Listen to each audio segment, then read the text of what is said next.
Hi, I'm Lynn with Blue Knight Rubber Stamps, and today I'm going to show you how to do a watercolor background using items and craft supplies that I know you have in your craft room right now.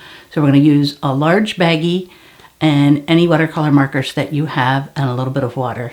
I think you're going to like this.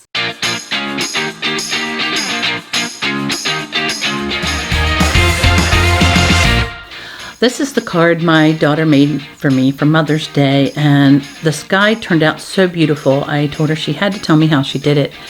And the most amazing thing is we all have these products in our craft room. If not, go into your children's room and they have most of what you need.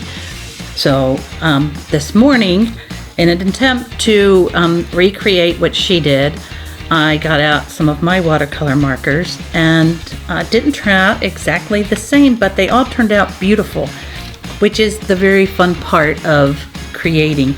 And this is a watercolor background, but you're going to use your markers. And so to start, I'm actually going to use my grandson's watercolor markers. These are all Crayola.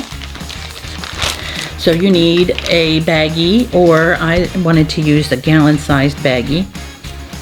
And you're just going to scribble on it. So if you want the blue at the top, you're going to scribble blue all over the place.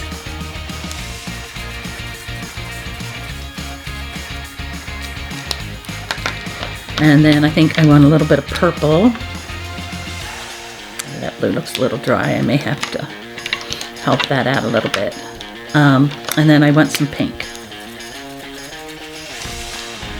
And then we're going to spray it with water.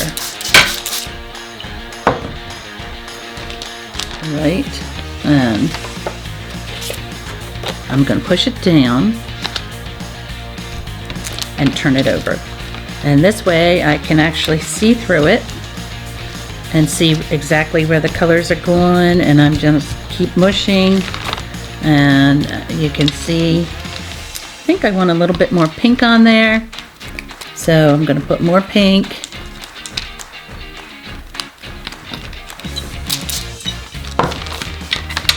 And just mush. Let's see. Now I have to say, you don't really know what it's going to look like until you're done, and I still have that white spot, so I'm just going to turn it over and dab up. Alright, and once they dry, they seem to dry a little darker than what you can see.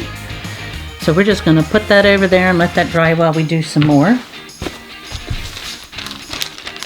So now I think I want to do more of a sunrise color, and actually I want to do it on the side that doesn't have hefty on it.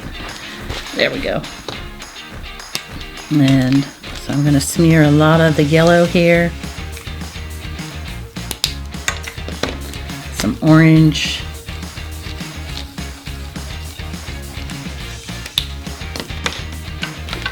And some red.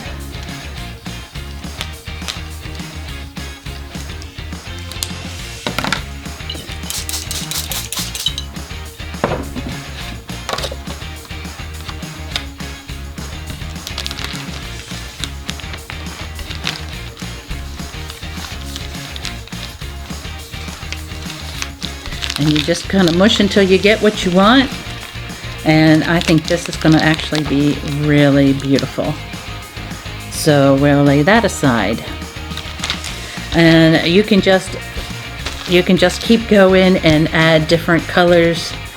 And you know, you can see I have watercolor markers, a baggie, and a paper towel, and a water bottle. So it actually is pretty fun. I'm going to try some of my markers. They're a little juicier. I think we'll try, and I actually have been making them so that they will be more up and down cards. I think they call that portrait, because I want to stamp my giraffe, Grace and Peace, on it. So I tend to always do the horizontal cards. So these are a little juicier. And these again are just kind of random watercolor markers that I have in my stash.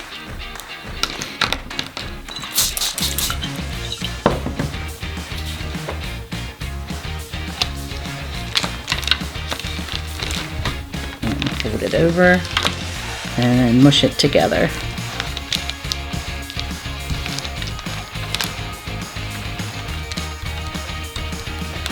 And to me already it kind of looks like the sea and the sky, and I'm pretty excited to, maybe I'll pull out my flamingo stamps instead, or some of my my duck stamps, the reeds and ducks. That's a new release.